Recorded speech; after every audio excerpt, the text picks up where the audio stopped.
Alors là, ce qu'on peut faire aussi, je suis retourné dans ma petite bibliothèque, j'ai sélectionné ces deux photos, vous pouvez cliquer sur cette petite icône, d'accord? Et c'est l'icône de couche. Je vais cliquer sur OK. Et là, au N1, vous aura directement mis vos deux couches en fichier RAW juste ici, comme ceci. Alors, pour aller très vite, c'est très simple, je vais cliquer sur le masque qui est là, d'accord? On sait que bon, pour l'inverser, il faut faire un commande I, juste un petit peu comme ceci. Et moi, ce que je vais faire, c'est faire réapparaître la partie du dessous de ma photo. Ce que je vais faire, c'est aller directement sélectionner mon petit pinceau de masque ici, que vous voyez là. On va sélectionner un filtre gradué. On va prendre un pré-réglage, par exemple celui-ci. Hein. Voilà. Et on va faire, vous voyez, réapparaître la partie du dessous. Juste un peu comme ça. On va un peu sélectionner là. Voilà. Juste un peu comme ceci. C'est pas trop mal. Même agrandir cette partie-là. Voilà, juste un peu comme ceci. Je vais peut-être remonter un peu pour faire une transition assez sympa entre les deux photos. Hein. Voilà, juste un petit peu comme ceci. Si on regarde un petit peu la différence entre le avant et le après, c'est vrai que c'est assez sympa. On a blendé un petit peu cette petite partie-là entre les deux photos, entre les deux images. Et on peut jouer avec l'exposition, bien entendu. Regardez, on peut baisser notre exposition pour faire un petit peu correspondre les deux expositions comme ceci. Vous voyez? Juste un peu comme ça. On obtient, vous voyez, en même pas 2 minutes, un blending assez sympathique entre les nuages, comme vous pouvez le constater ici, et le bas qui est là. On pourrait très bien insister avec un de nos pinceaux qui est là. D'accord, avec une faible opacité par exemple. Voilà, juste un peu comme ça. Et là, ce qu'on peut faire, c'est un peu supprimer cette petite partie qui est là, pour faire revenir encore un peu de détail dans notre nuage qui est ici.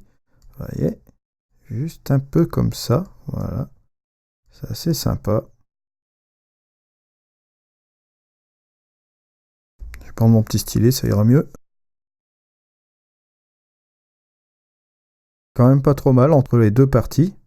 On va développer un peu notre photo sur les deux plans. Là, ce qu'on pourrait très bien faire, c'est qu'ici, on pourrait jouer sur notre nuage. Là, je vais le renommer d'ailleurs. Nuage. Voilà. Et on va faire toutes les modifications nécessaires. Par exemple, on pourrait jouer sur la balance des blancs, mais uniquement sur les nuages. Regardez, juste un petit peu comme ceci. Et on pourrait rajouter une petite colorimétrie assez sympa. Juste un peu là, comme ça, vous le voyez. Et ça fait un petit peu une petite différence par rapport à notre image juste en dessous. Là, forcément, sur le premier plan, on va s'amuser aussi à réchauffer un peu cette image. Rajouter peut-être encore un petit peu de choses comme ceci. Et regardez, on a une ambiance qui est complètement magique. Comme ça, en 2-3 minutes, 2-3 sets, on a réussi à blender ces deux trucs-là. On pourrait très bien rajouter du détail simplement sur cette partie-ci.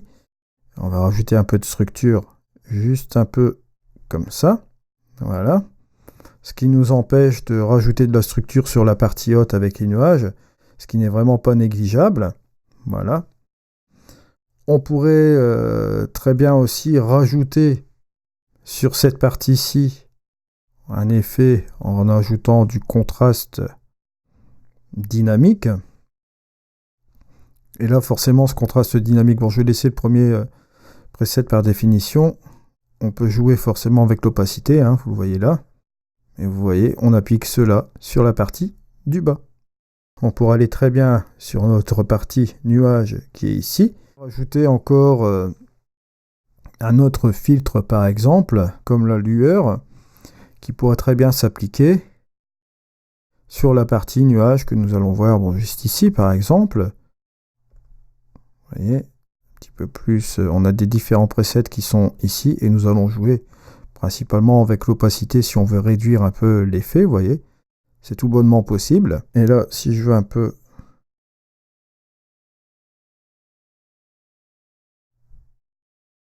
Voilà, rajouter un petit peu plus d'exposition sur les nuages, c'est possible aussi également, vous le voyez. Hein. Ça nous permet quand même de jouer sur différentes choses. On pourrait même enlever un petit peu le magenta si c'est un peu trop exagéré, vous voyez, juste un petit peu comme ceci. J'ai plus un peu de jaune comme ceci, là c'est un peu plus sympa. Et voilà un peu le résultat qu'on peut avoir. Bon, bien sûr, après, on peut continuer encore de nouveau. On pourrait très bien jouer sur le premier plan. On pourrait même rajouter de la structure un peu négative, comme ça, juste un peu comme ça au niveau des nuages, pour un peu assouplir. Ça pourrait être aussi sympa.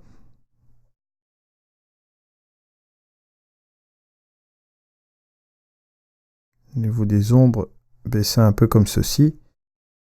Et revenir un peu sur l'exposition principale. Là, pour cette fois-ci, déboucher encore un petit peu les ombres comme ceci. Voilà. Ça peut être assez sympa aussi comme ça. Le curseur d'opacité qui est ici, qui nous permet quand même de bien jouer sur ces différentes couches. Juste un petit peu comme ceci, ça fait un peu correspondre tout ce que nous avons fait auparavant juste là. D'accord ? Une chose qui est intéressante dans One Photoro, c'est que vous pouvez, bien entendu, faire un clic droit ici, juste comme ceci, et vous pouvez faire un nouveau calque. Ici, bon, c'est un nouveau calque estampé, une espèce de calque pixelisé, mais vous allez garder les couches qui sont en dessous, d'accord ? Alors, on va faire cela, et là on se retrouve avec un calque, vous voyez, pixelisé, une espèce de fichier TIFF qui est ici, de ces calques-là. D'ailleurs, on peut le remarquer ici, car là, ce ne sont plus des Kelvin, lorsqu'on touche au curseur de température, d'accord ? Et je vais vous montrer maintenant ce qu'on va pouvoir faire aussi sur cette couche, voilà.